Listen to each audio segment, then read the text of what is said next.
Ya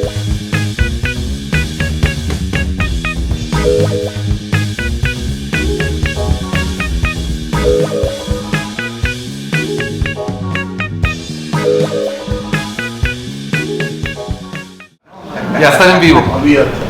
Hola, buenos días. Bienvenidas y bienvenidos sean todos a la Facultad de Psicología, quienes están siguiendo esta transmisión en redes sociales. Gracias por estar presentes.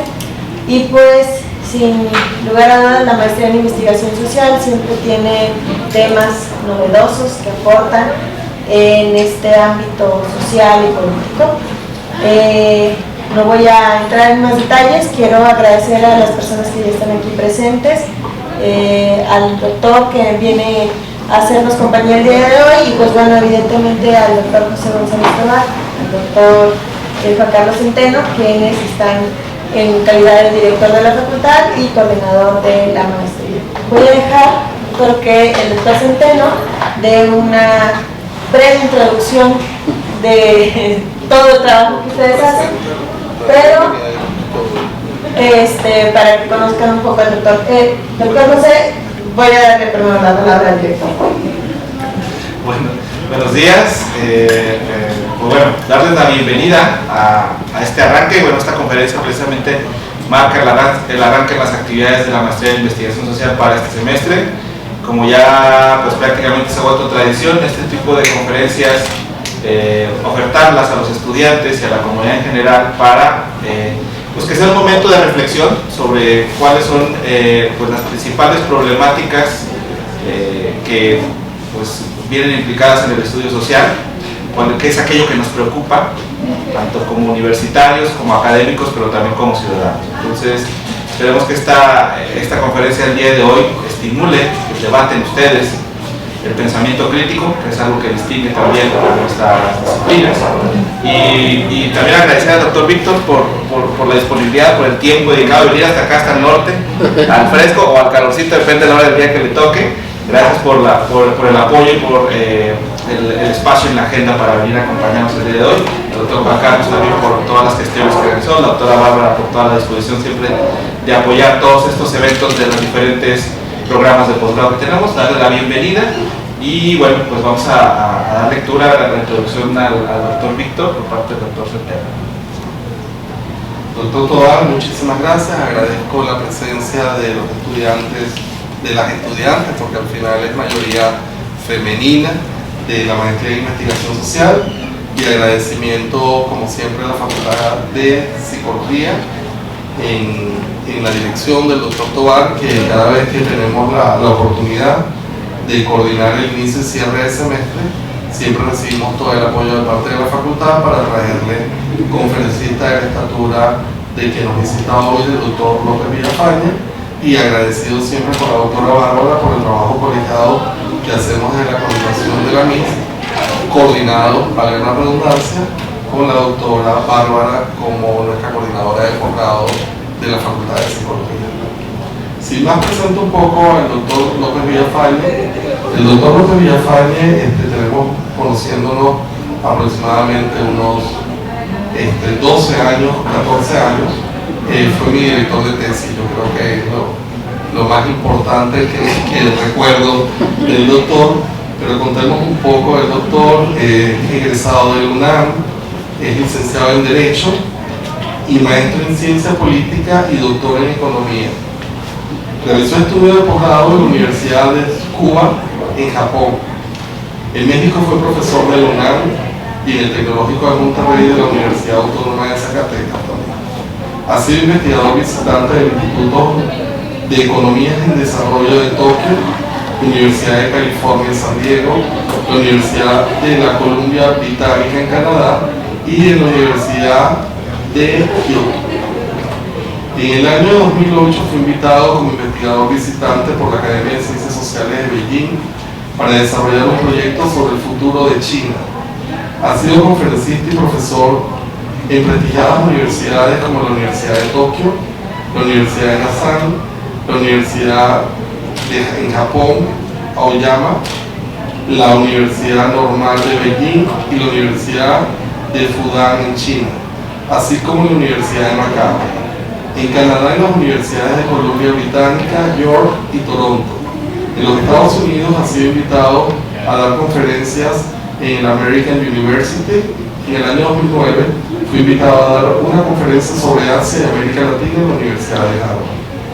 Es autor de 14 libros y de más de 90 artículos y capítulos de libros publicados en México y obras en otra parte del mundo. De su libro más importante se destaca La formación del sistema político mexicano, de la hegemonía posrevolucionaria a la hegemonía neoliberal, publicado por Siglo XXI, y con múltiples ediciones desde el año 86. Otro libro más reciente es Anglo en el poder, la hegemonía política y el desarrollo económico del nuevo régimen, por la editorial Orfilia Valentino, 2020. En prensa se encuentra el libro La confrontación imperial entre los Estados Unidos y China. Es miembro del Sistema Nacional de Investigadores desde el año 90, 24 años en el sistema, y de la Academia Mexicana de Ciencias del 2005. Entre sus expresiones se encuentra haber recibido el Fulbright otorgado por el gobierno de los Estados Unidos en el año 21, fue miembro de la Comisión México-Japón para el siglo XXI entre el año 2000 y 2002. En el 2011 fue designado profesor emérito del Tecnológico de Monterrey, Campus Monterrey, y en el año 2017 el gobierno de Japón le condecoró con la Orden del Sol Naciente en el grado de rayos de oro con collar de listón por las contribuciones sobresalientes sobre su obra. ¿Qué podría decir yo del doctor López Villafaña? Todos emprendemos aventuras de aprendizaje cuando somos estudiantes del programa de maestría y doctorado, y yo tuve la oportunidad de contar con su dirección durante el doctorado en política pública en el TEC de Monterrey. Pero aparte yo fui un rescate, ¿no? Y ayer lo comentaba con él, porque inicialmente yo tenía otro director de tesis, que era un paisano mío, el cual no se portó chido, dirían ustedes. Y en el proceso de tomar decisión, inmediatamente vi a alguien que fue invitado al coloquio de ese seminario, en segundo semestre o tercero, que le interesó mi tema, que era el análisis de los consejos comunales con una nueva formación de movilización política de base en Caracas, ¿no? Del gobierno de Chávez, que había arrancado en el 2006, y el doctorado mío lo hice entre el 2007 y el 2010, y le dije al doctor, mira, yo quiero que seas mi director de tesis, y la única condición que me dijo fue, no quiero politizar la tesis por tu visión política y por mi visión política. Yo te hago una invitación a hacer ciencia política. Si vamos a construir ciencia, es tu puesto. Si no, no, y eso fue el único requisito que me dio. Yo, por lo tanto, lo considero un gran maestro, con una enseñanza sumamente sólida, y de los privilegios que nos da la Academia Mexicana, ¿no? De contar con formadores de la estatura del doctor López Villafaña. Lo llamé en vacaciones, hablé con el doctor Tobar, dijo, voy, qué fecha, tal, organizamos, y aquí estamos, y va a ser un placer para mí, y estoy seguro que para todos ustedes, compartir este rato que vamos a tener con el doctor para saber cuál es el rumbo político de México después de la elección y el triunfo de Claudio Sheinbaum. Doctor, muchas gracias por estar aquí.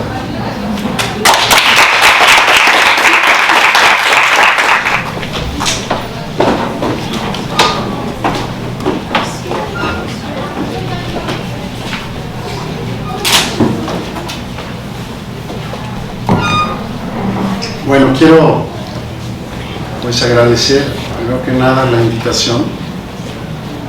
Como acaba de decir el doctor Centeno, pues nos une primero pues una relación académica como la que acaba de mencionar, y luego ya una relación amistosa. Y guardo un grato recuerdo de su tesis, de toda la elaboración, y ayer también se lo decía. Yo he participado, pues como se podrán imaginar, en muchos exámenes de todo tipo, y el examen de José Luis Centeno en el Tecnológico de Monterrey, pues ya se podrán imaginar, ¿no?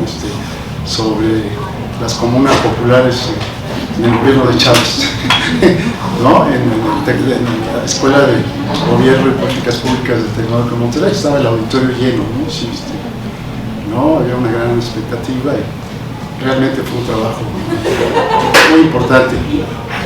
Es que le tengo un gran aprecio y le agradezco esta promoción, esta invitación de venir acá, igual a las autoridades, ¿no? Al doctor Tobar, a José Luis, ¿no? A la que acabo de conocer, a la doctora Bárbara, ayer que conocí al profesor Luis, ¿verdad? Que nos tomamos una cerveza, un tequila, muy amable, un tequila muy bueno, ¿no? Ayer llegué. ¿Cómo más? También, sí, bueno, en la noche.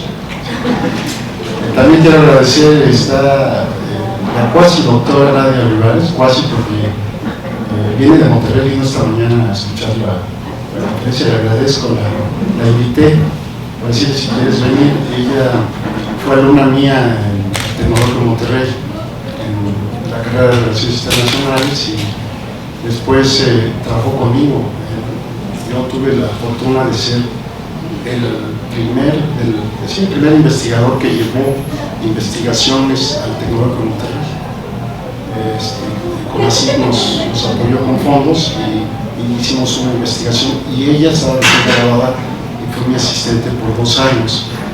Recientemente se animó, hace 4 años, se animó a hacer un doctorado y está por concluirlo en la Universidad de Zacatecas, Universidad Autónoma de Zacatecas, doctor en estudios de desarrollo. Entonces me da mucho gusto que también la doctora Nadia, porque ya nomás le falta el examen para doctorarse. Así es que estoy y ya finalmente, antes de entrar al tema, decirles que estoy muy contento de venir a Saltillo. Le decía yo al doctor Centeno que mi padre era de Saltillo.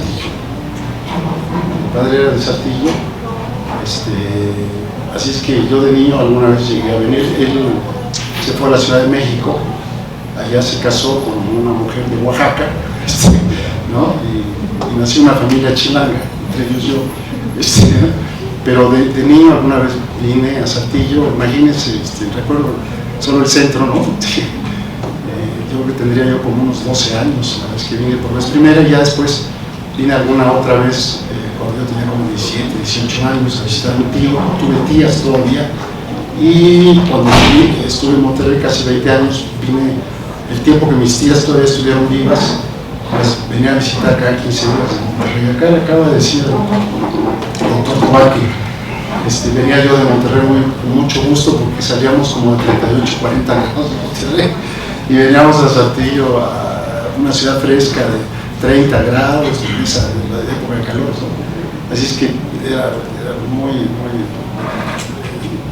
refrescante venir a Saltillo. Así es que estoy muy contento de estar pues, aquí en esta tierra. Bueno, preparé lo que le mandé a José Luis, es 10 cortinas, ¿no? Yo soy medio enemigo de los PowerPoints porque rompe mucho la espontaneidad, ¿no? O sea, yo soy de la antigüita, ¿no? De escribir, fui profesor ya desde los 70s, ¿no? 80s, 90s, entonces, y luego pues en el tecnológico nos ponían pizarrones y empezamos con toda la tecnología. Yo me negué casi todo el tiempo, y fueron muy amables porque me perdonaron, ¿no? Mientras los estudiantes me evaluaran bien, yo seguí casi con mis clases a la antigua, ¿no?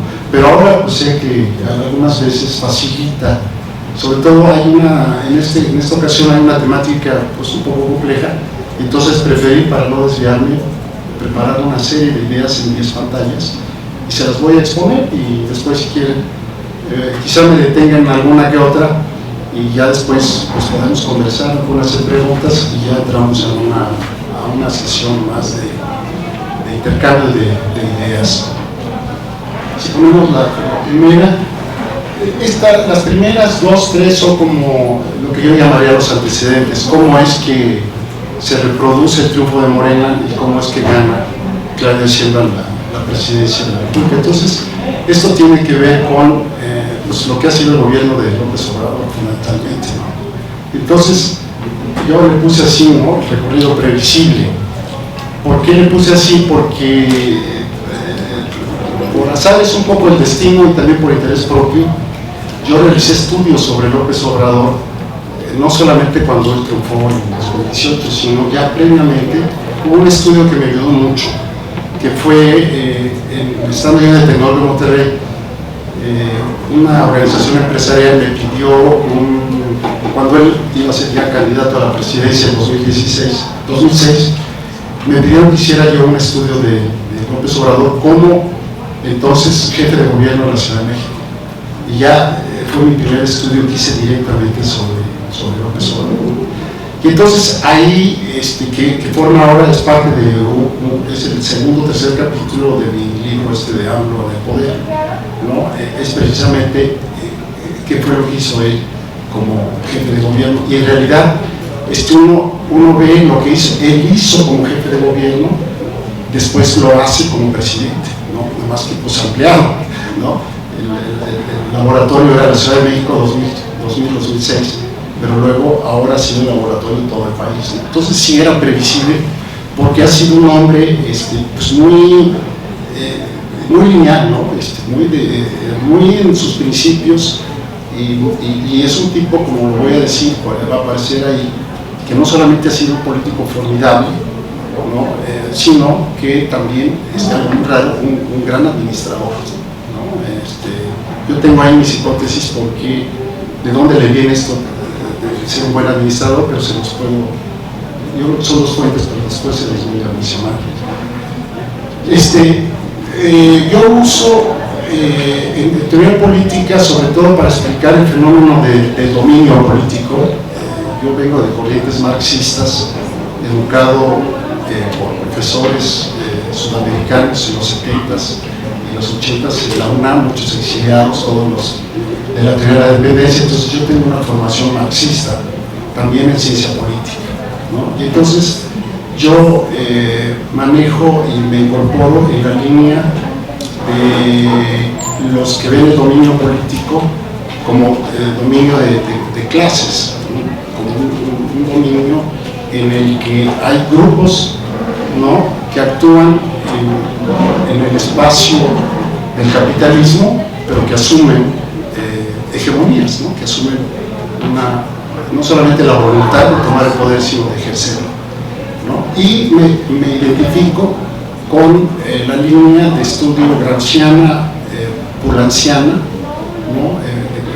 Gramsci, que habla, precisamente es el autor de la idea de la hegemonía, como fundamentalmente una hegemonía cultural, una hegemonía ideológica, que es la que sustenta un dominio ya en la esfera de lo político y también pues, en la esfera de la economía, ¿no? Se imponen entonces también cambios o se imponen políticas, pero me identifico exactamente con una derivación de esta idea que habla de los bloques en el poder. O sea, el dominio se ejerce a través de bloques, ¿no? Y entonces el bloque que está ahora, pues, la idea que yo manejo es la facción central, la que domina, la que tiene el control de los aparatos de Estado, es la facción de López Obrador.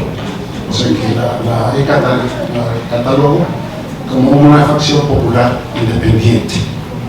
Esto, en este esquema que yo manejo, es que él no está solo, es la facción dominante, es la facción que ejerce, pero obviamente comparte el poder de manera indirecta, por ejemplo, con el gran capital.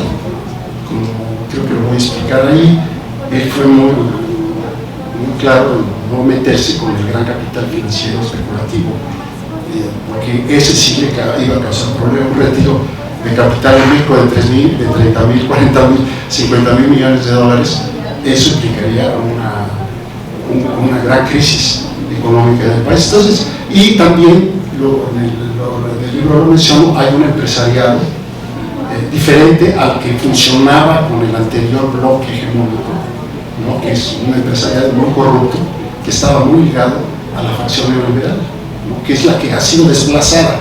Esos son los grupos que son los encarnizadamente opositores a López Obrador. Es decir, ahí hay que ver el juego de la política en México en estos días y en el pasado, ¿no? Entonces, ahí está, ¿no? Luego, esta parte para mí es importantísima.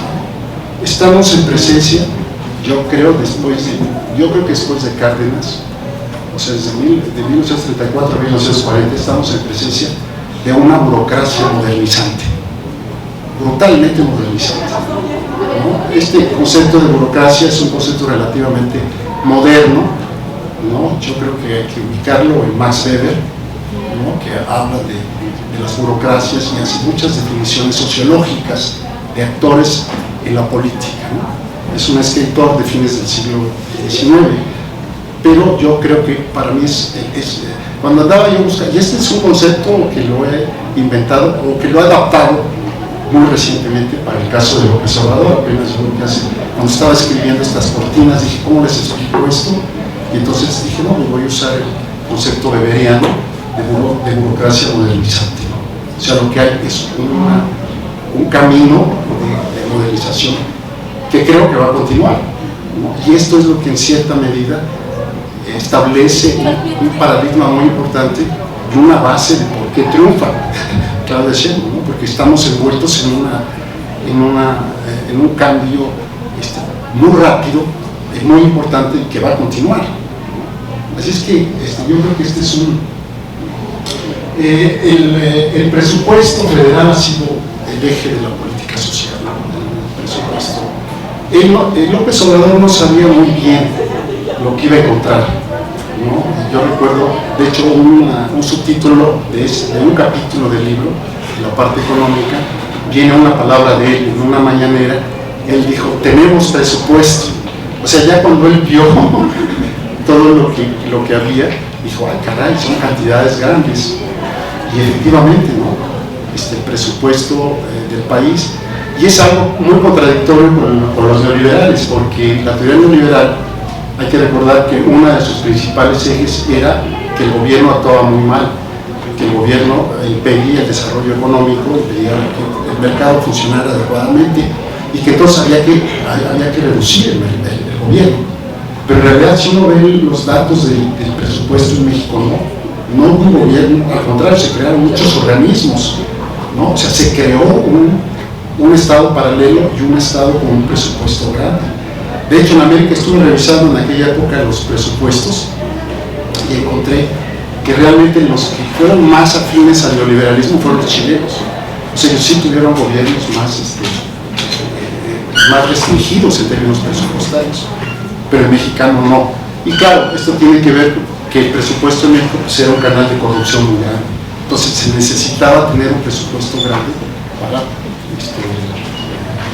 pues, incrementar los negocios del sector público vinculado a los sectores privados, ¿no? De los empresarios, ¿no? Así es que les voy a dar algún dato interesante, digo, ya en términos de dólares. Él encuentra un presupuesto de 5 billones, o sea, de 5 trillones de pesos, si lo medimos 5 y tantos, ¿no? Y ahora el presupuesto para el próximo año va a ser de 9.6, o sea, lo incrementa 4 billones, o sea, 4 millones de pesos. En dólares, él encuentra un presupuesto como de 315 mil millones de dólares, y el presupuesto que va a ejercer Claudia Sheinbaum va a ser como de 480 mil millones de dólares, dependiendo si usamos 20 por 1 pesos por según qué medio usemos, ¿no? Como está variando, bueno, o sea, pero de todos modos lo que quiero decir es que es muy grande. Solito el presupuesto de México, este presupuesto, sería la tercera economía de América Latina. O sea, después de México, después de Brasil, México, ese presupuesto es más grande que Colombia, que toda la economía de Colombia, que toda la economía de Argentina, por ejemplo. O sea, estamos hablando ya de números en México. Por eso es que estamos viendo, no nos hemos dado cuenta, pero estamos realmente en un gran cambio, en una evolución. Entonces, esto es muy interesante. Hizo más o menos lo que, vuelvo a repetir, lo que había hecho la Ciudad de México. En la Ciudad de México incrementó. La Ciudad de México tuvo un problema muy fuerte cuando fue gobernador de la Ciudad de México, porque entonces en la Ciudad de México estaba, bueno, Cárdenas estuvo 3 años, pero el presupuesto lo manejaba, el presupuesto era parte del presupuesto federal. Entonces, cuando le empezaron a dar los primeros presupuestos al gobierno de la Ciudad de México, cuando tuvo el primer gobernador Cárdenas y luego López Obrador, dieron muy poco presupuesto, porque eran gobiernos de izquierda y lo que quería el PRI en aquella época era que fracasaran, para que hubiera la lección de que son malos como administradores, son malos gobernantes. Y López Obrador, qué bárbaro, hizo toda una revuelta fiscal, hizo lo mismo, austeridad, manejo muy apropiado, y incrementó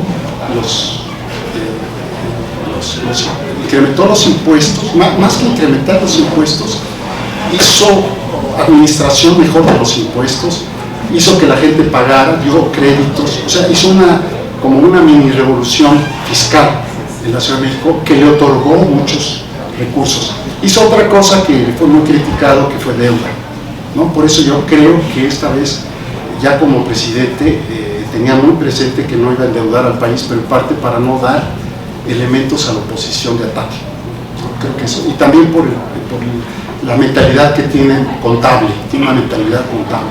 Y luego les voy a explicar, o de una vez les voy a decir por qué. Luego está uno que luego ya no dice uno eso, dice otra cosa. Yo creo, él viene de una familia, nunca lo ha reconocido así plenamente, más que esporádicamente. Su familia fueron su mamá, su papá era contratista de Pemex, y su mamá, ella tenía una tienda, se casan y atienden una tienda, primero ahí en donde viven, en el Patitán, tienen una tienda en donde venden de todo, ¿no? Y luego les va muy bien y se hacen se mudan a Villahermosa y siguen con una tienda, una almacén un poco más grande. Yo la impresión que tengo, porque me ha llamado mucho la atención el manejo contable, y creo que una de las fuentes es que él, siendo el hijo mayor, siendo chavito de 7, 8 años, 5 años, 6, 7, 8 años, él se daba cuenta que seguro cuando bajaban la cortina en la noche, los señores se ponían a hacer cuentas. Oye, ¿a quién le debemos? Le debemos a este, y a ver, ingresos, ¿cuánto ganamos hoy? ¿Qué vendimos? No, pues en telas esto, en comida esto. Entonces, yo creo que eso era diario. Yo me imagino que, no sé ahora cómo se haga la contabilidad en este tipo de tiendas que todavía hay en zonas rurales y demás, pero yo creo que en aquella época se hacía. Entonces, él tiene una idea porque esa idea de todos los días estar checando las cuentas, entonces, eso se adquiere, eso no. Y la otra es que él estudió Administración Pública y Ciencia Política en la UNAM. Yo me estaba graduando de Derecho en 73 y me pasé a la Facultad de Ciencias Políticas en 74, cuando él ingresó ahí. Yo no lo conocía ahí, pero él estudió como yo.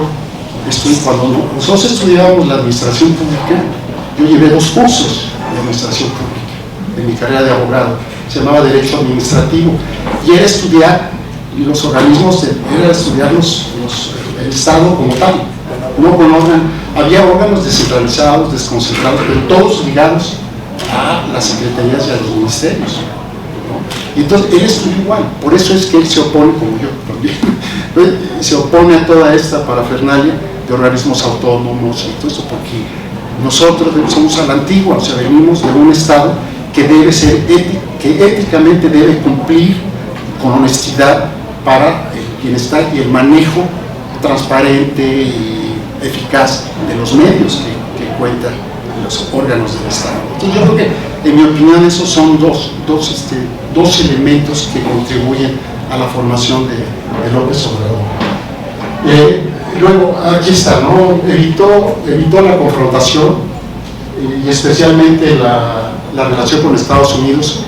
Él sabía que tenía que ser una relación de no pleito, y fue muy bueno en controlar a Trump. Todos vaticinaban que iba a haber un pleitazo, ¿no? Y él fue muy hábil. Trump, como ustedes saben, Trump es un tipo muy especial.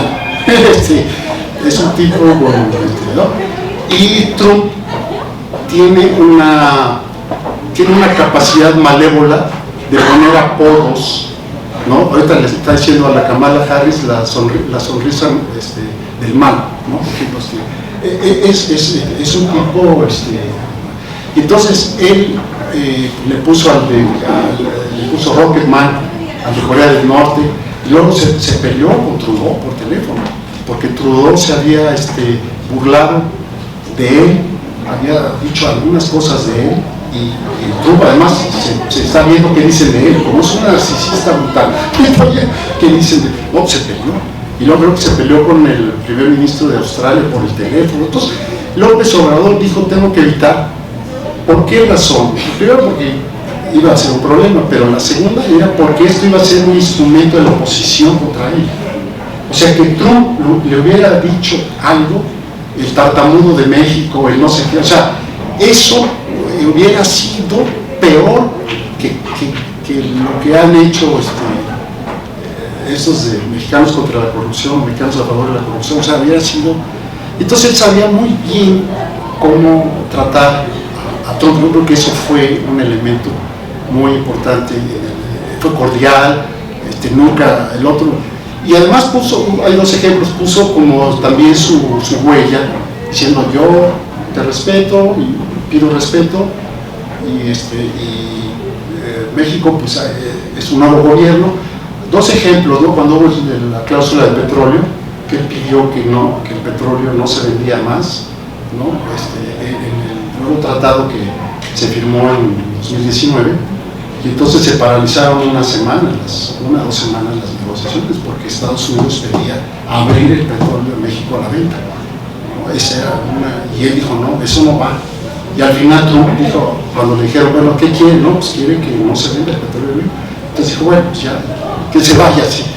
Esa fue una. La otra fue cuando él visitó al año siguiente la Casa Blanca.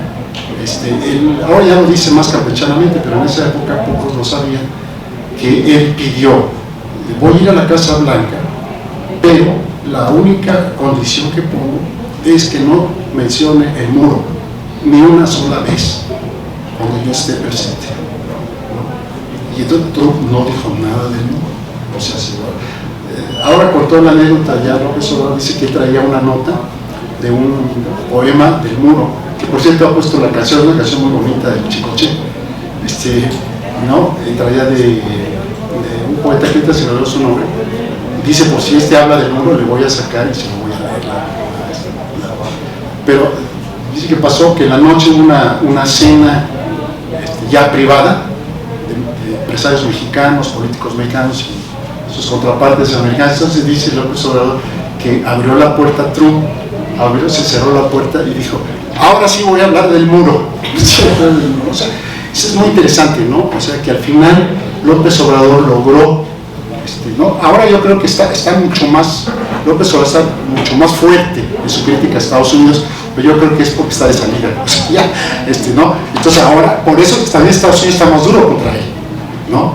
Yo creo que están muy molestos por lo que dijo de Blinken después de las elecciones de Venezuela, creo que eso ¿no?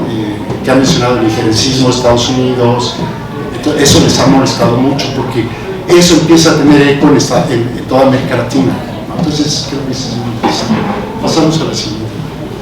Eso creo que fue otra vez habla muy bien de López Obrador como político. Se salió del PRD y fundó Morena. Se salió del PRD después de la elección de 2012 porque sabía que lo iban a traicionar. O sea, es un tipo también que se adelanta. Dijo, aquí los chuchos me van a traicionar. La historia se las cuento muy rápidamente. En el 2000 el PRD sufrió siempre problemas en la elección de sus presidentes del PRD. El único presidente del PRD que fue electo sin problemas adentro del PRD fue él, entre 96 y 98. López Obrador fue electo y no hubo problemas. Pero antes y después de él hubo siempre problemas. Y en el 2007, 2008 hubo elecciones para la nueva presidencia del PRD y ganó Alejandro Encinas. Pero los chuchos se inconformaron, estoy hablando de Jesús Ortega y Jesús Zambrano, se inconformaron ante el Tribunal Electoral Federal. Se conformaron, dijeron que no, que ellos habían ganado, que Jesús Ortega había ganado. Y entonces el tribunal, yo creo que por negociación con Calderón, ¿no? Porque yo creo que ya estaban preparando lo que iba a venir después con Peña Nieto, y entonces le quitaron la presidencia a Encinas y entraron los chuchos. Yo creo que López Obrador ya no pudo maniobrar, quedó como candidato del PRD en 2012, pero ya creo que Morena la funda como asociación civil, lo funda en 2010, 2011, o sea, ya preparando el terreno, porque él dijo, no, seguro me van a traicionar, pero yo voy a continuar, y yo creo que eso fue muy ganó, se presenta como partido político en 2015, ¿no? Y gana 5 alcaldías en la Ciudad de México y obtiene el 9% de la votación en la ciudad en 2015. Pero en 2018, 3 años después, gana la presidencia, ¿no? Con el 53-19% y 5 estados. O sea, es una evolución meteórica y sigue. Y luego en 2024 vuelve a ganar la presidencia con Claudia Sheinbaum, con casi el 60% de la votación, o sea, aumenta. Fue lo mismo que hizo en la Ciudad de México, entre paréntesis. Él ganó apenas, López Obrador ganó con el 34% en la Ciudad de México, 34-36%, y Marcelo Ebrard ganaría con el 44% en la Ciudad de México. O sea, 6 años después, la elección que le tocó a Marcelo Ebrard. Así es que más o menos se repite el mismo, le entrega con 6 puntos, 7 puntos más a Claudia Sheinbaum en la presidencia. Y él gobierna 23 estados donde gobierna Morena o coalición directa, y más San Luis Potosí, que es verde, pero que se ha sumado a la coalición de Morena, o sea, está gobernando 4 estados, y más de 93 millones de habitantes, ¿no? O sea, quedan exactamente ahora solo 20, quedan 8 estados que no están gobernados por, entre ellos el de ustedes, aquí gobiernan. Otra cosa, la política social fue tremenda, ¿no? Pues, ¿cómo no va a haber satisfacción de nada? O sea, una política social muy fuerte, o sea, la implementa, la lleva a cabo, no solo prometió, sino que la lleva a cabo, ¿no? Y esto pues, ha sido fenomenal, ¿no? Porque aproximadamente 30 millones casi todo el país, 30 millones de familias en México gozan de algún beneficio. Yo en mi casa somos ya 2, y los 2 tenemos la pensión de adulto mayor, porque aunque no lo crean, ya soy adulto mayor. De adulto mayor, ¿no? O sea, en mi casa. Pero prácticamente, yo me imagino que, no sé ustedes si tienen beca o no tienen, pero hay becas ahora, creo que ya primaria, secundaria, ¿no? Ha hecho cosas muy interesantes. Yo creo que 2 cosas fue esa de la clínica es nuestra y la escuela es nuestra, las 2, ¿no? O sea, ya hay asociaciones de vecinos, asociaciones de padres de familia que tienen que ver ya en los presupuestos, en el manejo pero definitivamente desde ahora entra mi visión economista, creó un mercado interno. O sea, esto parte de la recuperación económica de los 3 últimos años tiene que ver con que hay un reparto de recursos, y estos repartos, este dinero se usa, se gasta, y entonces hay un crecimiento económico. El desarrollo económico de los 3 últimos años, porque la pandemia fue terrible, como ustedes se acordarán, se cayó la economía totalmente, casi un 9%, y se ha venido levantando. En los últimos 3 años, el promedio fue de 4.3% del crecimiento de la economía, o sea, un muy buen porcentaje, ¿no? Pero tenemos el reto de qué va a pasar. Ya este mismo año parece que no va a ser tan alto el crecimiento, y el año que entra pues habrá que ver. Pero de todos modos yo creo que esto va a continuar, por lo menos hay garantía de que el presupuesto va a cubrir toda la política social para el próximo sexenio, a menos de que haya una guerra nuclear o haya una cosa brutal, porque estamos en un ambiente, nosotros estamos como en una burbuja en México con nuestros problemas, pero no estamos en medio de los graves conflictos que hay, por ejemplo, los que están rodeando a Corea del Norte, con el miedo de que pueda haber ahí un conflicto mayor, los que están en Medio Oriente con toda esta invasión de los israelitas a Palestina, y luego la guerra de Ucrania, ¿no? Que Putin yo creo que ha anunciado, yo no sé si de repente viéndose perdido va a tirar una bomba de advertencia en una región deshabitada o algo, no sé qué pueda pasar. O si viniera algo así, sí, le va a afectar a todo el mundo, y entonces obviamente que esto nos llevaría a una situación diferente. Luego la pandemia, yo creo que, mi opinión, hubo mucha crítica. Mi opinión fue que los doctores que acompañaron a López Obrador, excelentes, ¿no? Que están siendo nombrados ahora en diferentes puestos del territorio de salud, para Claudia Sheinbaum, muy bien. O sea, yo creo que evitaron que el país tuviera gente en la calle. En fin, yo creo que hubo muchos muertos porque tenemos el problema en México. Un hermano mío falleció en la pandemia, porque tenemos muchos problemas médicos en México, entonces eso nos crea problemas graves. Pero en general yo creo que pasaron muy bien. Una cosa interesante, hubo elecciones en 2021 en México, en la pandemia, y el récord de todo el mundo es que casi todos los partidos en el poder perdieron, entre ellos Trump. Una de los problemas que tuvo Trump en su elección es que hizo muy mala gestión de la pandemia. Hubo muchísimos muertos en Estados Unidos. Al principio se carcajeó, dijo que se podía resolver si tomaban cloro, una cosa así, o sea, ¿no? Entonces López Obrador pudo pasar la pandemia, tenía mucho temor de que perdiera no tuvo la mayoría calificada, pero que perdiera la mayoría simple. Tenía temor de que se perdiera. ¿Por qué razón? Porque si se pierde la mayoría, si hubieran perdido la mayoría simple, ya se acababa el manejo abierto del presupuesto, porque el presupuesto es aprobado en mayoría simple por la Cámara de Diputados. Entonces, si se hubieran perdido, pues se hubieran parado casi todas las obras. Entonces, hubiera sido realmente un conflicto bastante grave. Pasamos a la siguiente. Este es el mapa como quedó el 24, ¿no? Donde pueden ver pues, prácticamente todos los estados. Aquí lo que tengo que señalar, yo hice un estudio muy simple.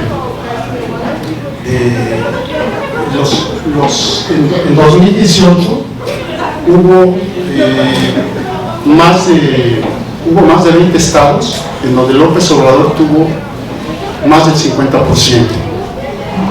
En esos estados donde López Obrador tuvo más del 50%, cuando hubo elecciones entre 18 y 24, ganó Morena.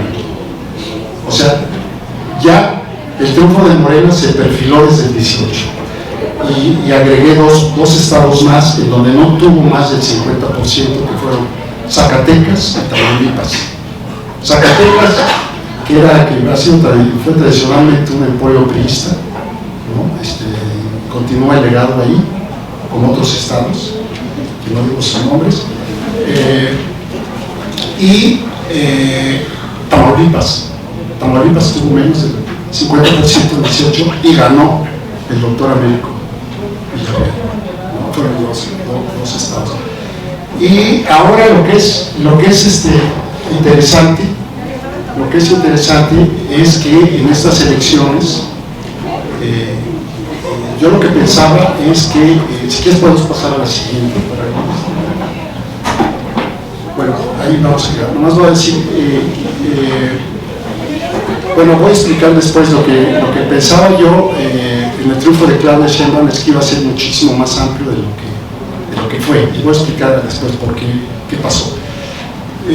¿Por qué ya entramos al triunfo de Claudia Sheinbaum? Mi opinión, hay varios factores. El primero es que se ganó la batalla de la comunicación.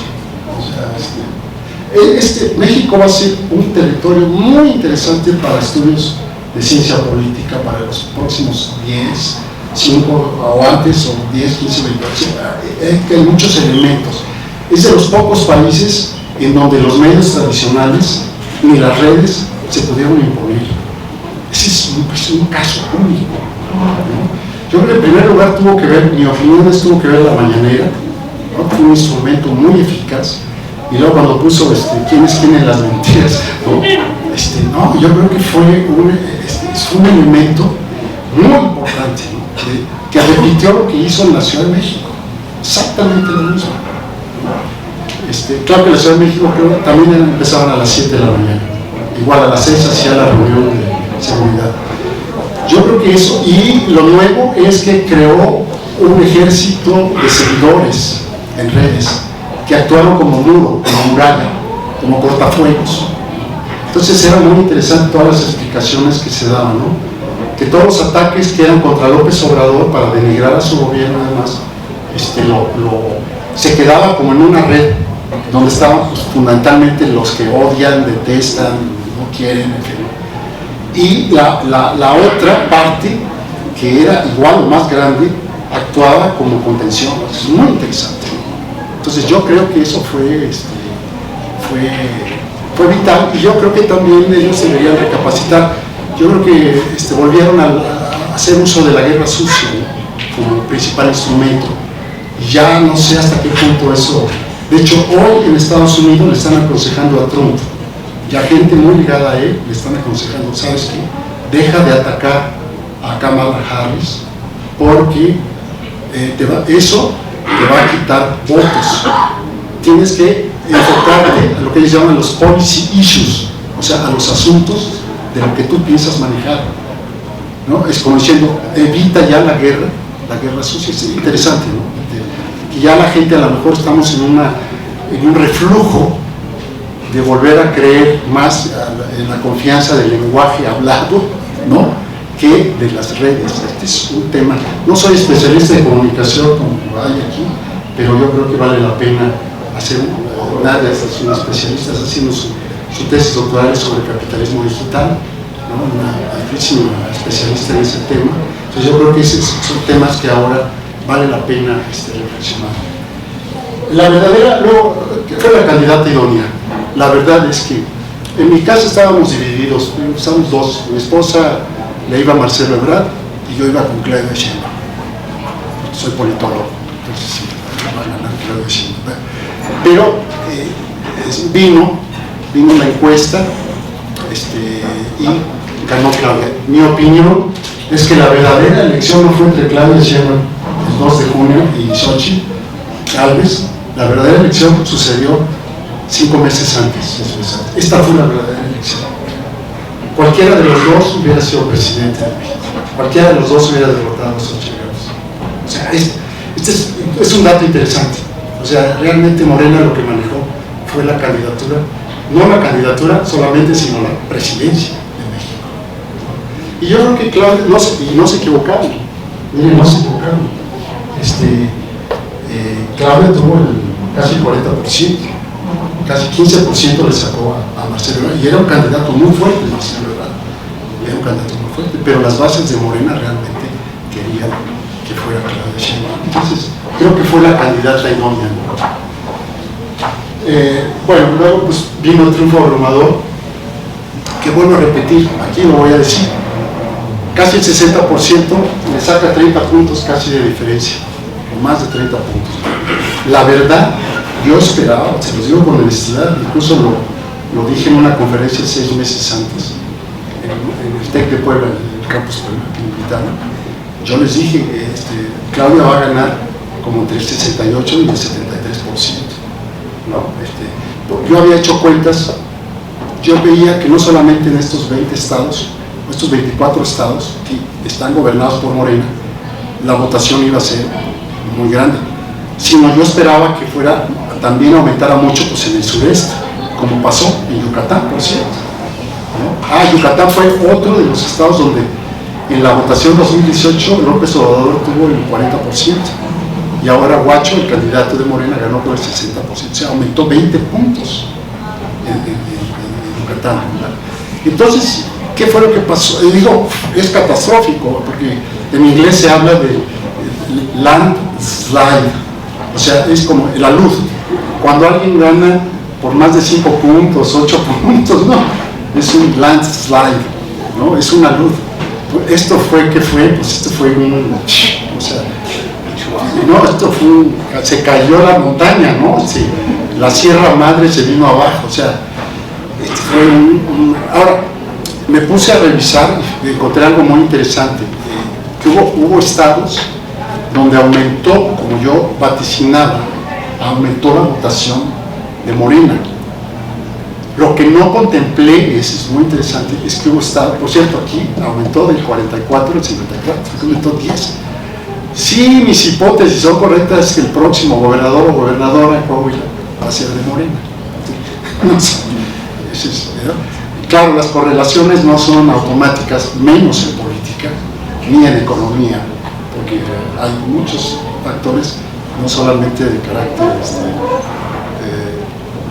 de números o de ecuaciones, sino que entran en las relaciones sociales. Bueno, hubo 5 estados gobernados por Morena, que Morena bajó. Entonces, para mí dije, pues ahí está entonces por qué fue 60 y no fue 68, como yo había. Ciudad de México bajó de 58 a 54. Claro, porque la Ciudad de México, la campaña contra López Obrador, la Ciudad de México es fenomenal. El taxista que me llevó al aeropuerto, porque todos ya están escuchando a los locutores que están contra López Obrador. Me decía ahí el taxista, no, me dice, los locutores le mandan mensajes a Salinas Pliego que no pague, que no le pague a López Obrador un quinto de lo que debe. Y el taxista feliz, o sea, como yo, qué bueno, o sea, bajó. De todo modo, yo tenía temor de que se fuera a perder, porque realmente el candidato que la Ciudad de México quería era Harfuch, que es el que va a quedar ahora de secretario de Seguridad. En la encuesta él le ganó a Clara Brugada por 10 puntos, 15 puntos, pero vino la regla de equidad de género, y entonces entra Clara Brugada, y creo que ese fue el costo que se pagó. Eso nos va a llevar a otro de las partes últimas que voy a decir sobre candidatos e ideología. También Tlaxcala, que fue muy raro, se perdieron 2-3 puntos de 71 a 69. Colima, todos están gobernados por Morena. Colima, 58 a 54. También ahí tiene un legado periodista brutal, Colima, ¿no? También ahí se entiende. Morelos bajó también como 4, de 66 a 64. Y Baja California Sur bajó de 64 a 59. O sea, toda la suma de los 2-3 puntos nos dan unos 12%, 13%, ¿no? Que coincide también con la encuesta que hacía Enrique Galván Ochoa en la jornada. Los últimos días daba también 68 a 73, ¿no? Entonces, esto no contábamos. Entonces, también es muy interesante para analizar la gente que hace estudios dentro de Morena, ¿no? ¿Por qué bajaron ahí, no? Entonces, yo creo que tiene que ver también con los gobiernos que están, ¿no? Actuando ahí. Bueno, el proyecto va a continuar, el humanismo mexicano. Yo creo que trae una poderosa coalición de clases, porque está entrando por ella, por Claudia, votó un 60% de la clase media, un 60% de la clase, o sea, no solo, porque la oposición dice, no, es que los pobres, no, un sector de clase media en todo el país que votó por Claudia, incluso creo que un 40% de clase media alta, o sea, ojo, ese es un tema, va a continuar la burocracia modernizante, esto va a ser, tienen todos los proyectos que están anunciando, vienen los trenes, o sea, es una cosa impresionante lo que va a venir, va a seguir, ¿no? Y entonces, ahora sí que si López Obrador les pasó el tráiler, Claudia Sheinbaum les va a pasar la locomotora, ¿no? Entonces la oposición se tiene que estar, yo si estuviera en la oposición estaría muy, muy preocupado. Pasamos a la siguiente. ¿Cuáles son los desafíos de la nueva presidenta? Yo creo que el más importante pues, es mantener la viabilidad, o sea, que haya recursos para mantener todos los programas sociales, que no son menores. En el sexenio, según la cifra que dio López Obrador, se gastaron en programas sociales 450,000 millones de dólares.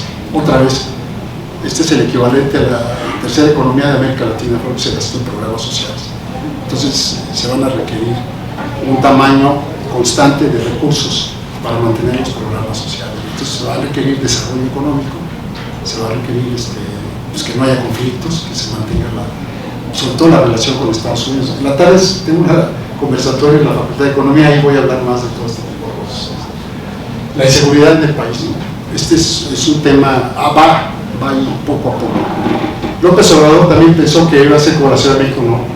Lo que pasa es que la Ciudad de México él bajó los índices brutalmente.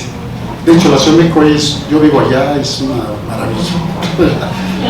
No, en términos de seguridad, eso. Aunque el taxista que iba yo, no, dice que la policía sigue siendo corrupta y que no sé qué. Yo que vivo ahí, claro, uno se tiene que cuidar. Las grandes ciudades, si uno de Nueva York, de Los Ángeles, en París, en Madrid, incluso es donde me han querido asaltar, en París y en Madrid me han querido quitar la cartera, no la Ciudad de México, ¿no? Pero en fin, entonces el tema es un tema importante, ¿no? O sea, relaciones con Estados Unidos, esto va a ser en el entorno de la confrontación con China y en el entorno de mayor migración, el entorno complicado. O sea, como vemos, va a seguir siendo el punto más importante para el gobierno de Claudia Sheinbaum. Y luego, pues, el papel de México en la emergencia de un sistema mundial multipolar asimétrico. Si México le va a entrar a los BRICS, no le va a entrar. Si México se va a acercar a la estrategia Indo-Pacífica, si México pensará estrechar relaciones con China, si México pensará estrechar relaciones con Europa, o sea, cómo se va a desenvolver la relación de México ahora en el mundo. México empieza a ser un participante importante, no solo en América Latina, sino en el mundo, por su economía. El país está creciendo, la economía de México ha avanzado. Según mi pronóstico, es que México tiene todo para ser una potencia en los próximos 20 años, a lo mejor 20, 30 años estaremos del tamaño de la economía de Japón. Yo soy egresado de la Universidad Japonesa y he estudiado años a Japón. México tiene las posibilidades y podemos llegar estamos cerca de 2 trillones de dólares de economía, podemos llegar a 5 trillones, que es el tamaño de la economía de Japón actualmente. Si llegamos a eso en los próximos 20 años, vamos a ser una potencia muy importante, porque Estados Unidos, el pronóstico es que va a descender como a 16 trillones de dólares. Nosotros vamos a crecer y ellos van a crecer, y esto va a crear una región muy, muy interesante. Pasamos, creo que ya no sé qué más. Creo que es la última, ¿verdad? Todavía quedan una más. Esta y la otra, ¿verdad? No, esta es la última. Quedan dos. Bueno, una realidad.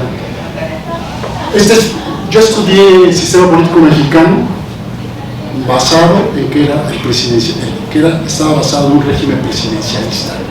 Pero esto quería decir hombre. Es más, la Constitución siempre dice, las veces que, porque algunas veces usa titular del Poder Ejecutivo, y otras veces usa presidente, no usa presidente o presidenta. Ahora van a tener que cambiar la Constitución, probablemente va a ser una reforma, para empezar. Y luego va a venir, ahorita como que estamos así todavía en el show, pero ya cuando Claudia Sheinbaum, cuando la veamos el 1 de octubre, que le pongan la banda presidencial, ¿no? Ojo, entonces ahí y empiece a manejar. El otro día va a ser la comandanta de las fuerzas militares en este país. Entonces, este es un viraje que hemos dado impresionante, pero que lo vamos a empezar a sentir realmente. Sus réplicas, este terremoto que ocurrió el 2 de julio, lo vamos a sentir en las próximas semanas, los próximos meses, los próximos años. Algo muy, muy interesante. Además, ahora hay muchos políticos que son misóginos, brutales. Entonces, ahora se van a tener que contener. Y los que no se pueden contener, imagínense. A López Obrador lo han insultado todo el tiempo. Pero imagínense insultos a la mujer, a la Claudia Sheinbaum. Estoy esperando ese momento. Esto me parece de lo más importante, porque esto va a cambiar el sistema político mexicano. Estamos pasando de un sistema viejo corporativista en dos secciones: el antiguo del PRI, que estaba basado en el control, sindicatos, organizaciones obreras, campesinas y demás, que quedó, los residuos de eso quedaron en las cúpulas, ¿no? Y todavía hoy están ahí. Los líderes en Pemex, en electricidad, en los principales sindicatos, son los líderes de hace, y si no son nuevos, reciclados de hace años. O sea, pero el nuevo corporativismo de los neoliberales fue el mediático, el empresarial, ¿no? Eso, como dije, se está acabando y estamos entrando al terreno del voto popular. Es muy interesante. Así que ahora vamos a votar por quien queremos votar. Y eso va a cambiar partidos, candidatos, discurso, ideología, todo. Va a ser cambio importantísimo. Y luego va a venir a estos liderazgos y ideologías. Ya se empieza a ver liderazgos. Tienen que surgir nuevos tipos de liderazgos. Por eso la gente ahora, ya hay ejemplos, Morena tuvo candidatos que a la gente no le gustaron. Un ejemplo fue allá en México, la alcaldía Cuauhtémoc, que Ricardo Monreal impuso a su hija. La gente, ahí han ido, porque él impuso antes a la Sandra Cuevas, un espectro salido de la zona manga, sideral, no sé, anime, combinada con otras cosas. Entonces la gente en la alcaldía Cuauhtémoc, que es importante en México, repudio. En realidad, yo creo que sí perdió. Morena está diciendo que yo pienso que sí perdió Morena, porque no fue una buena candidata. O sea, este es muy interesante. El otro caso es el de Yucatán, Huacho, que yo no lo conozco, ¿verdad? Pero sé que tenía una gran empatía con la gente, ¿no? Él creo que era un expeguista, pasó a Morena, pero la gente lo considera, lo estima, lo quiere, y entonces ganó. Yucatán ganó por 20 puntos, Morena aumentó en 20 puntos, ganó por 60%, un territorio priista durante años y luego panista. Ese fue un triunfo. Entonces va a querer decir mucho quiénes van a ser candidatos. La marca PRI, PAN, que además están muy deterioradas, incluso la marca Morena ya no va a ser suficiente, ¿no? Entonces yo creo que es un cambio gigante que no nos estamos dando cuenta. Y las ideologías, esta es otra cosa. ¿Qué ideologías se van a empezar a utilizar? Ya hay como dos, son toda la oposición, candidatos de oposición. Ya hay dos nada más. Una es continuar como han continuado hasta ahora, ¿no? Que se oponen a todo, esto está mal, esto está mal. Y que a mí no me gusta porque quieren que le vaya mal a México. O sea, que no haya crecimiento, que haya muchos muertos, que haya muchas inundaciones. O sea, está basado en eso, ¿no? Para decir, ya ven, gobiernan mal, entonces yo llego. Es como la ideología de la putrefacción. O sea, la otra es, que también se empieza a que también es gramsciano, que es el bloque histórico del poder. El bloque histórico implica ideologías, es decir, que todo el mundo entra en un mismo. Las empresas lo usan mucho, que es el catch-up. Es decir, viene y ponen un nuevo detergente, una compañía que tiene ciertos atractivos, y entonces todo el mundo compra ese detergente. Entonces los que compiten y se los friegan y dicen, ¿y ahora qué hacemos? Y no les queda de otra más que dos, o innovar o parecerse, o hacer un producto similar. Entonces lo que puede venir para muchos candidatos del PRI o del PAN es empezar a usar el lenguaje. La redistribución social, sí es importante, yo la voy a apoyar, ya se empezó a ver. Entonces, y no está mal, en Escandinavia la socialdemocracia es un bloque histórico. Todos los partidos hablan un lenguaje dentro de los beneficios sociales que son constitucionales y están ahí. Entonces, por pequeñas diferencias y otra vez por ejercicios previos de poder, por experiencias, entonces se eligen. Eso es muy interesante. Así es que yo creo que también la cuestión de la ideología va a cambiar. Entonces vamos a ver que sobre todo la oposición, Morena va a continuar la ideología de la reforma social, pero los otros partidos va a ser muy interesante qué oferta ideológica van a promover. Y nos vamos esta es en la ciencia política, voy a apurar. En la ciencia política, un partido que tiene más del 60% de votación se le considera hegemónico, porque puede poner las reglas del juego político, como lo estamos viendo. Entonces, es un partido hegemónico. Y nos vamos a la última. ¿Qué ven los partidos? El Morena es Morena contra Morena. Es que el poder es tremendo. En los políticos, en hombres y en mujeres, el narcisismo, el yo quiero ser, yo soy el mejor, o yo soy la mejor, soy la más indicada. ¿Sí? Entonces, los grupos, los amigos, las amigas, es una cultura. Entonces yo creo que Morena lo que va a venir en el futuro es que el poder que está amasando se va a traducir en nuevos problemas para Morena, ¿no? La selección de candidatos y candidatas, eso va a ser, evitaron una división, eso fue maestro. Al final Marcelo Ebrard hizo el berrinche y parecía como que se iba, pero él me dijo, voy a perder, entonces ya me voy a quedar fuera del juego político, ¿no? Bueno, tiene un premio secretario de Economía y va a aspirar a ser el próximo presidente de México, ¿no? Entonces, Morena contra Morena, ¿no? Luego el PAN, pues, lo catalogo que está en descenso gradual pero sostenido, o sea, ahí va, pero para abajo. No está, sí, no, vean, aquí puse unos datos, en 18 tuvo una votación en todo el país del 18%, ahora tuvo del 16%. En 18 gobernaba 12 estados, ahora solo gobierna 4 y sobre todo perdió Yucatán. Es muy importante. Y casi pierde Guanajuato. Esos son detalles ya, o sea, ya, y Aguascalientes también lo vienen ya le vienen pisando los talones. Luego el PRI, le puse yo, está en modo Mayday, que es usan los pilotos cuando van con el avión y ya se les apagaron los motores, entonces están buscando dónde aterrizar de emergencia, entonces empieza con la famosa frase, Mayday, ¿no? Está en aterrizaje forzoso. Entonces, ¿cómo va a aterrizar? Tuvo una votación del 14 y ahora del 9.5, o sea, va para abajo, ¿no?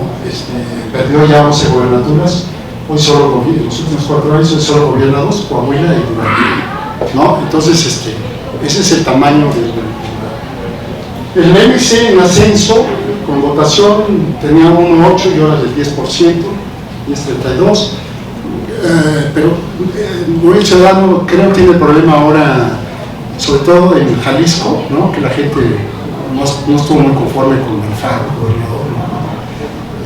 Creo que no, y tuvo muchos problemas ahí, acusaciones, no sé si hicieron fraude o no, ahí con un candidato Lemos. Entonces yo creo que si hizo fraude le va a costar mucho trabajo gobernar, o sea, va a ser muy difícil gobernar. Ahora va a ser muy difícil gobernar ahora sin legitimidad, ese es otro de los cambios que va a haber, ¿no? Antes sí se podía hacer eso, ahora ya no se puede hacer eso, entonces va a ser interesante.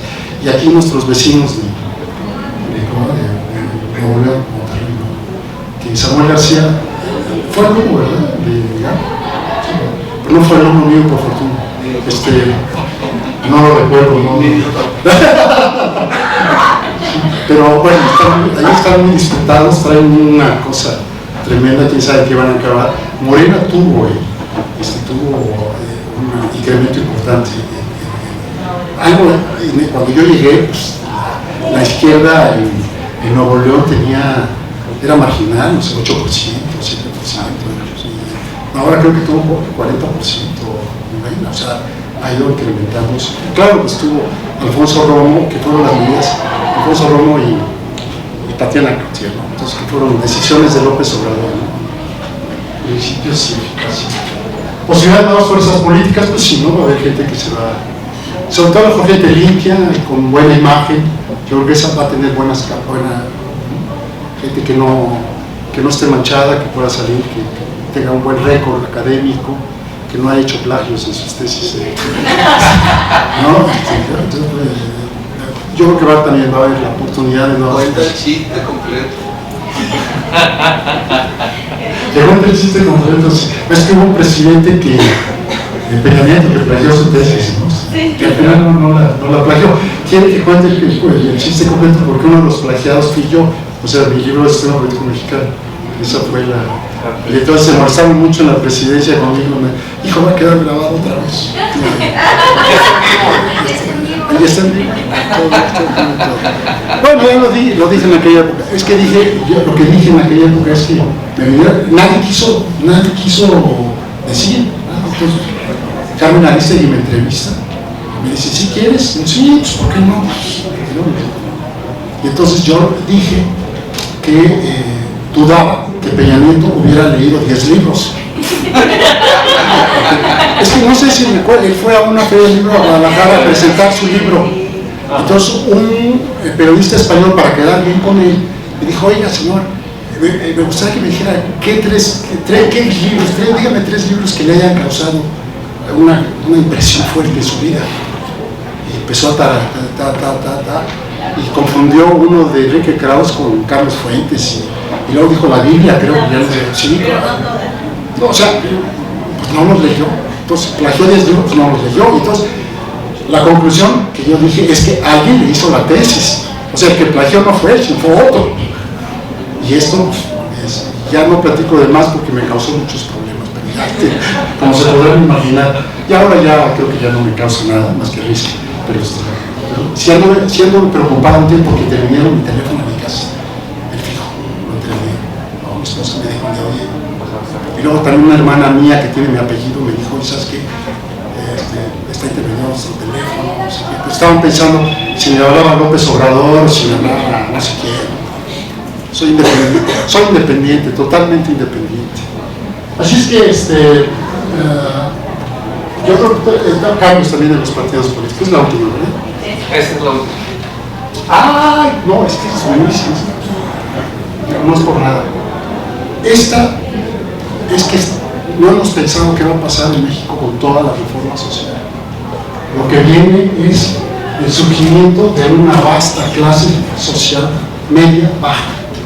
Pero eso va a cambiar el país. Es decir, hay millones de mexicanos que ahora sienten, porque el recurso, la posibilidad, da poder. Y luego hay una tarjetita que dice Instituto Nacional Electoral, con esa podemos no solamente ir al banco, pero también votar y elegir, ¿no? Entonces, ahora yo lo que creo es que estamos en medio también de una transformación de las relaciones sociales. Y por mis años de estudio, de 40, 50 años, en países donde hubo procesos de burocracias modernizantes, hubo procesos intensos de cambio en las relaciones sociales. Y, por supuesto, eso cambia las relaciones políticas. Entonces, queridos estudiantes, estamos en medio de grandes cambios políticos. Estamos en el umbral de un cambio de este país para el futuro. Lo que había dicho, la Emergencia Económica de México, soy optimista, creo que viene una época. Ya de hecho México se empieza a separar, yo creo que al rato ya nos van a separar el CEPAL de América Latina y meternos más en América del Norte. No estamos ligados a Estados Unidos, totalmente. Entonces, mucho más que los... Yo estaba diciendo, es que este año vamos a exportar, el comercio de México va a ser de 1.2 trillones de dólares. O sea, esa cantidad, que mucha de esa pasa aquí en las carreteras, una parte, todo ese comercio pasa. Esa cantidad, 1.2 trillones de dólares, es una vez y media, yo creo, el comercio total de toda América Latina, no más México. O sea, y bien, hay todos los proyectos de inversión extranjera que hay, son impresionantes. Entonces, viene un papel de México pues, muy interesante, de confrontación, de luchas cotidianas, de cooperación con los Estados Unidos, pero también de confrontación, porque a los gringos sí les favorece un México poderoso, pero no tanto, ¿no? Entonces, yo creo que esto viene, y para el futuro de las relaciones México-Estados Unidos, esto es una cosa interesantísima. Ustedes son jóvenes y les va a tocar todo eso a mí, probablemente a lo mejor nomás la pura entrada, ¿no? Pero, en fin, ahí está, ¿no? Bueno, termino con esto, sí. ¿Qué va a pasar si los 32 estados del país llegan a ser de gobernador? Eso es un reto. Hoy leí, con eso termino, hoy leí en el periódico mientras me desayunaba, que casi, el periódico de aquí, que se llama La Vanguardia, todos los que escriben ahí son como los de la Ciudad de México, o sea, los que escriben en Reforma, del Universal, o sea, son contrarios a López Obrador, a Morena. Ay, los vi y dije, ay, yo cuando viví en Monterrey renuncié a Reforma primero, luego primero al Norte, luego a Reforma, luego al Milenio, y fue cuando entraron ya al internet y ya pude accesar. Sí, no, es que la verdad, pero hay un artículo ahí sobre ya ellos están viendo que viene, pero le llaman autocracia. Es que va a venir una autocracia, una dictadura de los 32 estados. La verdad es que, hoy otra vez basado en la experiencia, hay países, de hecho hay un libro muy interesante que se llama Las democracias diferentes, que se hizo en los 90s, donde se demostraba el caso de México, todavía del PRI, y se demostraba el caso de Japón, que yo conozco perfectamente. En Japón hay un gobierno, hay un partido que gobierna desde 1955. Y en Japón nadie puede decir que es una autocracia. Es una democracia verdadera. La gente va y vota y tiene un juego en muchas provincias, tiene un juego democrático en municipios, en ciudades y todo, ¿no? Tiene su sistema de partidos o asamblea, le llaman dieta y todo. La socialdemocracia, hubo periodos también en Italia, en varias partes del mundo ha habido periodos en donde el dominio se ejerce por una fuerza sin menoscabo de que no haya democracia. Entonces yo creo que otra vez va a ser un periodo muy interesante para el estudio de México si esto llega a pasar. O sea, lo que se está viendo es que el ascenso me da la impresión por los datos que damos que va a continuar, ¿no? Y entonces está ahora en la oposición. Mi consejo a la oposición es que pensaran no en la elección dentro de 3 años ni dentro de 6, sino que pensaran en elecciones para dentro de 10, 15 años, o sea, que se fortalecieran, que pensaran bien, porque creo que lo que están haciendo no los va a conducir más que a más derrotas. Yo jugué tenis una época de mi vida en la universidad, ¿no? Llegué a jugar en torneos, no era muy bueno, si no estaría aquí. Pero la profesora que teníamos allá cuando íbamos a torneos y jugábamos, un consejo que nos daba era: mira, si vas perdiendo tienes que cambiar tu juego, o sea, porque por eso estás perdiendo, tienes que hacer otra cosa, ¿no? Tienes que sacar de diferente manera, irte más a la red si no te estás yendo, irte más atrás, mejorar tu volea, tu revés, ve qué es lo que estás, por eso estás perdiendo. Entonces tienes que ejecutar un nuevo tipo de juego. Yo creo que la oposición tiene que empezar a pensar en qué tipo de nuevo juego político van a asumir. Les doy las gracias y espero sus comentarios y sus preguntas. Ya vamos.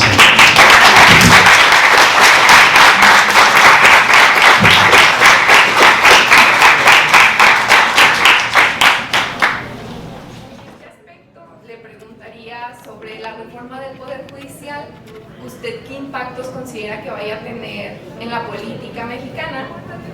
Y la otra pregunta me surgió cuando hablaron sobre este tema del agua y también en su intervención señalaba que había como una política de no conflicto con la clase empresarial. Entonces, al haber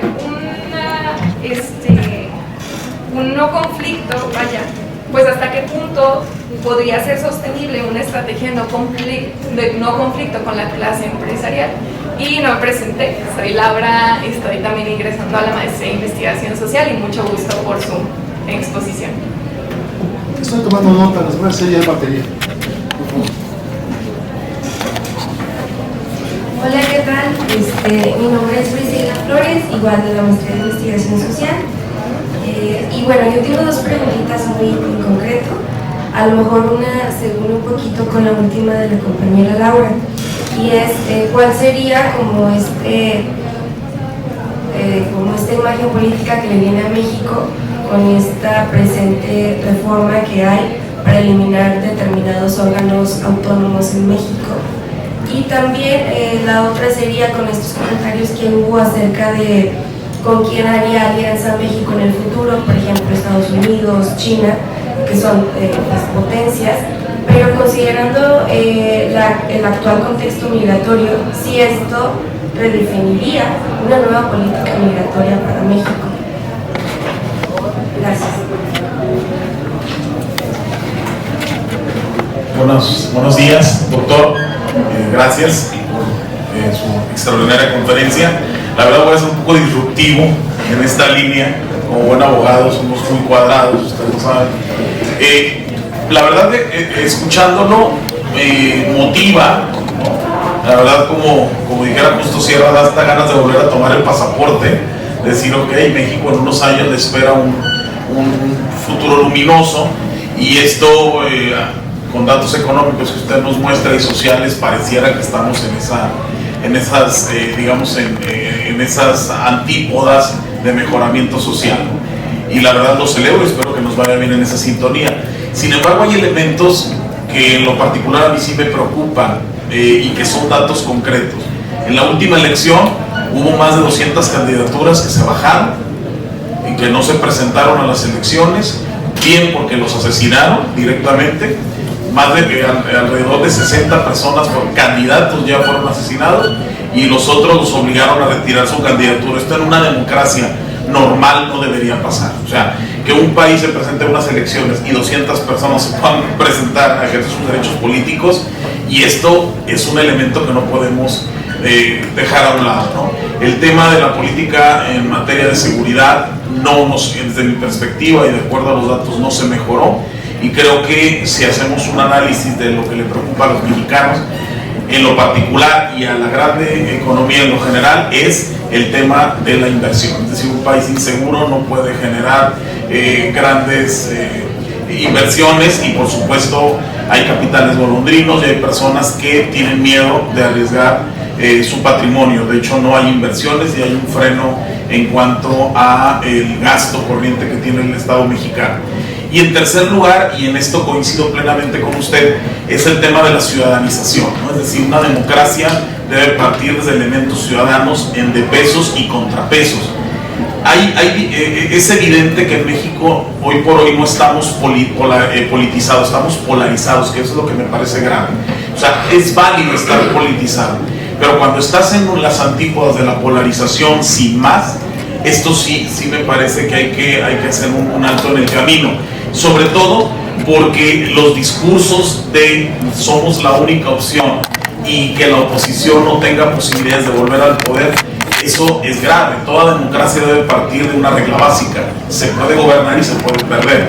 Pero cuando un sistema entra en este rubro, en esta hipérbole de que sin mí el Estado se cae, como ya se demostró en las épocas revolucionarias y con el régimen priista, el hecho de que si nosotros no va a haber justicia social o no va a haber redistribución de la riqueza, sí me parece un poco anacrónico, insisto, de la mano de las democracias modernas. Y a la luz de la reforma judicial, sí me llama la atención a veces hasta el desconocimiento que hay. Yo creo que el tema que yo creo que está polarizando es si hay que elegir a los magistrados, jueces y ministros. Pero hay algo que me parece muy llamativo: no están tocando, por ejemplo, a los ministerios públicos. Usted y yo como juristas sabemos que gran parte de la justicia radica en que el Ministerio Público integre bien una carpeta de investigación. El juez se limita a hacer lo que el órgano investigador hace. ¿Quién elige a los ministerios públicos en México? El Poder Ejecutivo, no el Poder Judicial. ¿Quién tiene mayoría ahorita en los gobiernos estatales, como usted nos lo acaba de ilustrar? Morena. Con lo cual llama la atención que la reforma judicial no incluya al aparato de los ministerios públicos o fiscales, puesto que ahora ellos tienen el balón de su lado, la sartén por el mango, para elegir a la fiscalía. Si hay una reforma integral, debería haberse integrado a la fiscalía para hacer esta composición. Con lo cual, y concluyo, me parece que más que reforma judicial, esto, como en su momento fue la reforma educativa, no sé si coincide conmigo, yo siempre he dicho que no fue una reforma educativa, fue una reforma laboral a la educación. Y creo que la reforma judicial va por esa vía. No es tanto una reforma a los intríngules de la justicia propiamente, sino a un maquillaje laboral de un estatus contractual de los que administran la justicia, más que buscar la tutela y acceso efectivo de la justicia hacia los justiciables, que en este caso son los ciudadanos. Nada más, y de verdad muy agradecido, aprendí muchísimo de su conferencia. Todavía te queda una.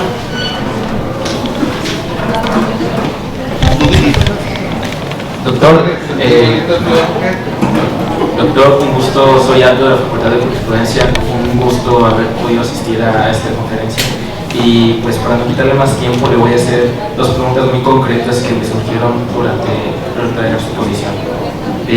Cuando usted mencionó que se iban a crear o iban a surgir nuevos partidos políticos, me surgió la duda de si alguno de estos podría ser directamente un partido opositor a la trayectoria que representa Morena de unos 10, 12 años, si pudiera surgir durante este lapso y de qué manera podría haber sido o podrá ser viable para poder fungir como oposición sin caer en los métodos de la vieja política ni en los ideales tan ya usados, ¿no? Y no se te olvide la mía, doctor.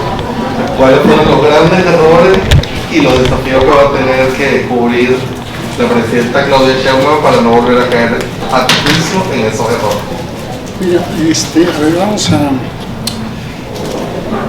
vamos a contestar por orden así como creo que de importancia. Yo creo que esto que mencionas, de la violencia y los asesinatos públicos, es cierto, ha pasado. Yo creo que es el problema que venimos arrastrando desde hace ya 30 o 40 años. Mi opinión es que la violencia en México se desata en los 80s, precisamente cuando se desincorporan todos los organismos paraestatales, se venden, se privatizan. Mi opinión es que se terminó la empresa paraestatal y surgió paralelamente la empresa paraestatal del narco. Ya tiene clases, se pasaron en tecnológico. Ya cuando tienen clases, ya el primer día. Es que vienen de Juris, son algunos más de Juris, se vinieron de Juris para acá y van ahora a clase.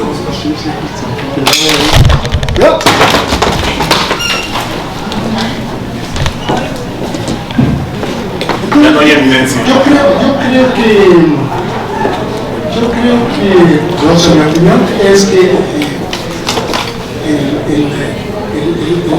se hizo una empresa paraestatal que ligaba a políticos con el narco. Eso, es mi opinión, se dio de todo el país, y yo creo que ahora el problema que hay en el país es desmantelar toda esa red que quedó. O sea, eso no se puede desmantelar con un gobierno. O sea, es complicado, no creo que sea tan fácil. Yo tengo el ejemplo cercano acá cuando viví en Monterrey. A mí me tocó la captura de Juan García. La captura la hizo Cedillo después de que se pelea con Salinas de Gortari. Y me quedó claro, porque acá se decía que el cártel del Golfo era el cártel de los Salinas. Y me llamó mucho la atención, lo detienen ahí en Villa de Juárez y lo exilan inmediatamente a Estados Unidos. Ni siquiera lo trajeron a una cárcel, y ya está, desde entonces. Por decir, pero igual hay estudios de los cárteles de Ciudad Juárez, de California, incluso Sinaloa. Muchos gobiernos de aquella época fueron señalados, de Jalisco, que fueron señalados gobiernos de esa época que estaban ligados al narco. O sea, yo creo que hubo y hay toda la asociación también, yo creo que bancaria y demás. Yo pienso que no fue gratuito que Salinas de Gortari le diera a los regimentanos muchos de los bancos. O sea, yo creo que había lavado de dinero. O sea, yo creo que hay un problema estructural muy fuerte de operación de bandas criminales, narcotráfico, y que obviamente policías municipales, estatales y demás. Yo creo que eso es lo que está en lucha, va a continuar. Eso no es fácil, además porque son bandas armadas con alto poder. Yo decía, en la Ciudad de México fue más fácil, porque eran bandas de crimen normal, o sea, no andaban con armas de alto poder. Entonces es muchísimo más fácil someter a ese tipo de bandas que bandas organizadas con armas de alto poder. O sea, esa es otra cosa. Entonces, otra cosa, dijiste que no ha habido progreso social. No en homicidios ha habido una baja, un 8%, 9%, o sea, ya no siguió aumentando, ha bajado. El feminicidio también bajó. Creo que lo que ha aumentado, hay 2 o 3 delitos que han aumentado en el país. Yo pienso que sí va en una ruta que cada vez un poco de mayor control, yo creo. Creo que el narco no se va a acabar. No hubo oportunidad, pero porque si hoy se para la frontera y no pasa fentanilo, habría una crisis. En una semana que no pasara fentanilo, hay una crisis social médica en Estados Unidos brutal. Yo creo que lo que López Obrador y Claudia Sheinbaum van a hacer es que siga pasando el narco, pero que ya no haya violencia, como pasaba antes de los 80s.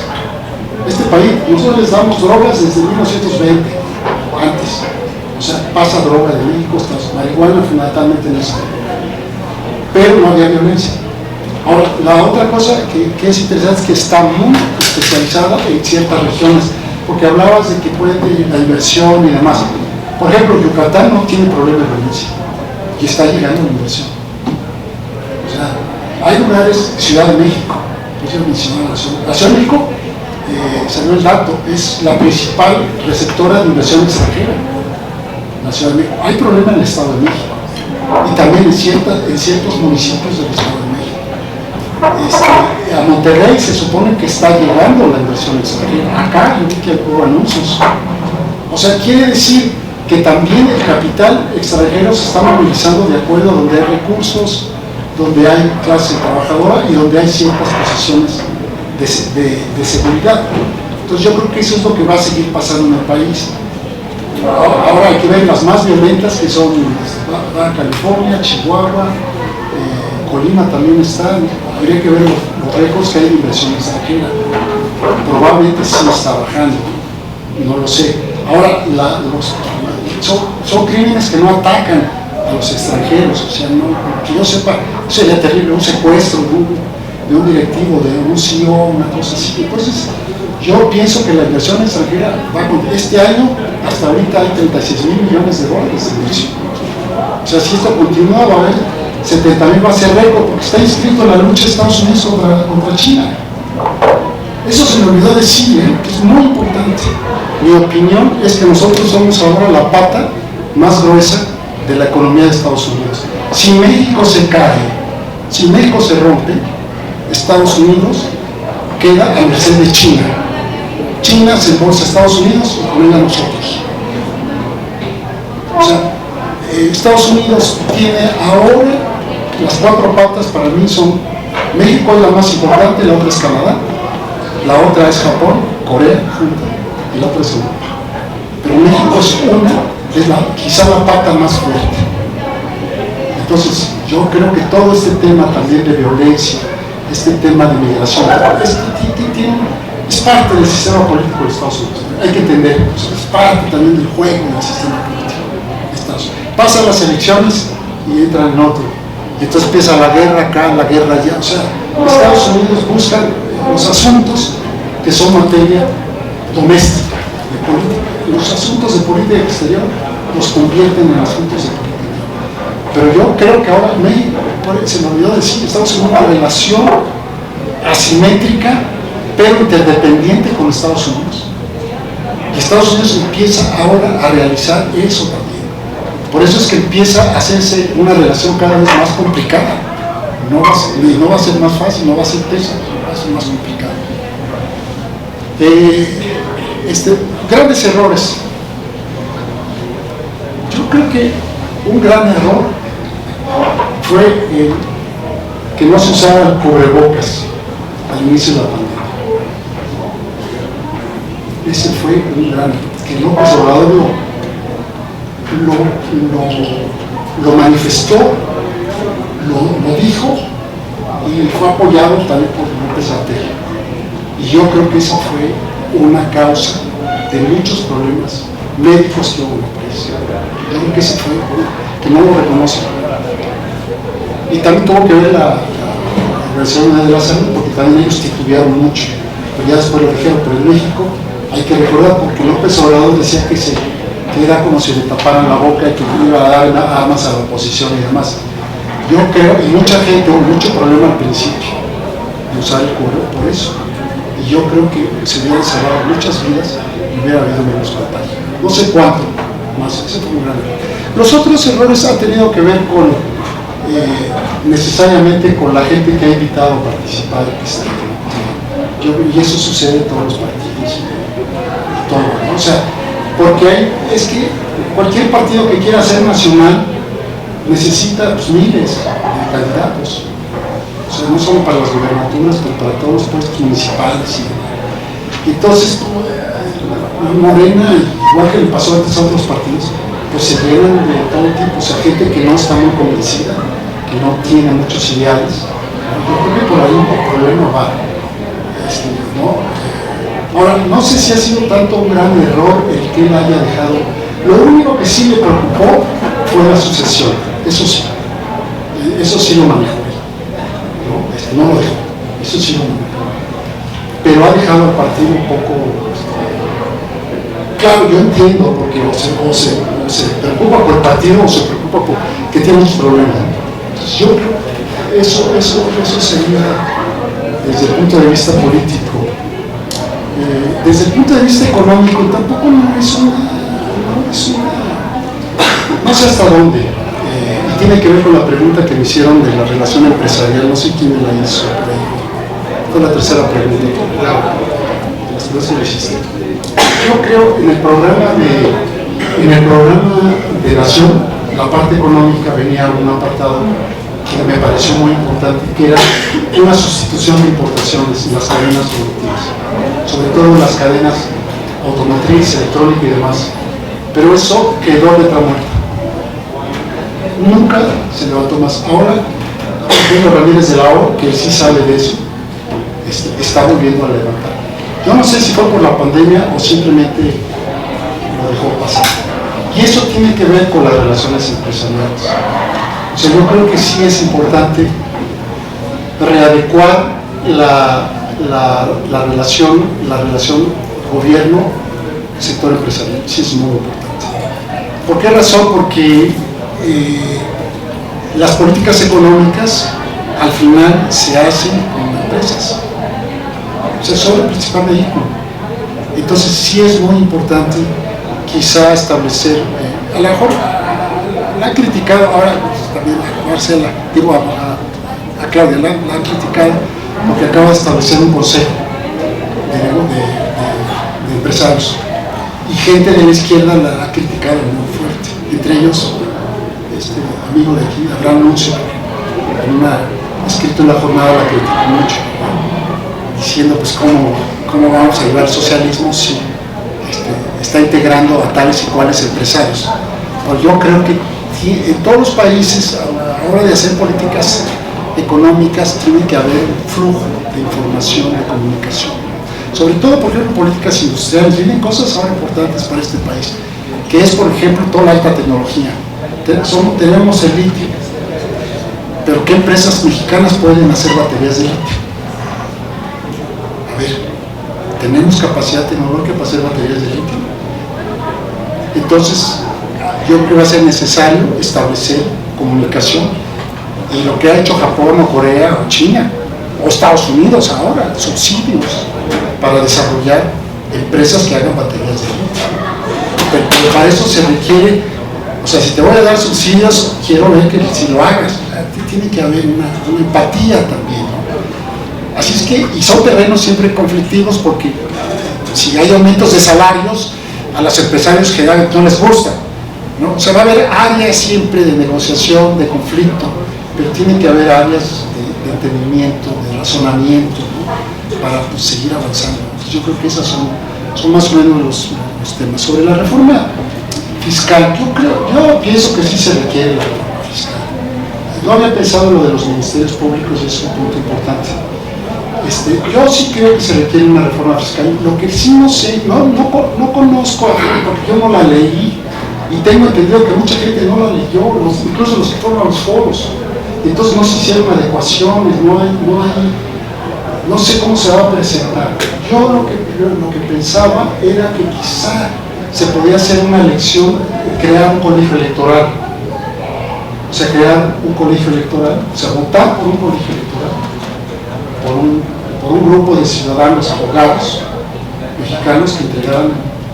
Parece que y que ellos eligieran, ellos hicieran sus votaciones, un colegio electoral de 50, 80, no sé, y que ellos hicieran sus votaciones sobre los candidatos. O sea, hacer como una especie de embudo, una cosa así. Creo que quedó ahora una especie, se va a modificar la judicatura y va a haber un comité técnico que probablemente va a hacer estas funciones. La verdad no sé cómo va a quedar. Sí creo y estoy de acuerdo de que sí se requiere modificar modificar la justicia en México, cómo pegan los jueces. Mi impresión fue que López Obrador entró dándoles la garantía de que si podían más o menos participar con el gobierno, pero conforme fueron pasando sobre todo la relación con Saldívar fue muy buena. Los primeros 2 años que estuvo de presidente Saldívar, Arturo Saldívar, fueron muy buenos. Pero ya después empezó, y luego empezó o sea, yo creo que la gotita que derramó el vaso fue la sentencia designando a la ley eléctrica como inconstitucional, que a mi parecer, como abogado, me pareció que se metieron en el terreno legislativo, o sea, que no es un humano, y alegaron un procedimiento administrativo. Yo creo que eso fue ya. Entonces López Obrador dijo, o sea, todo para atrás, y ya alguien que dijo los contrapesos, ¿no?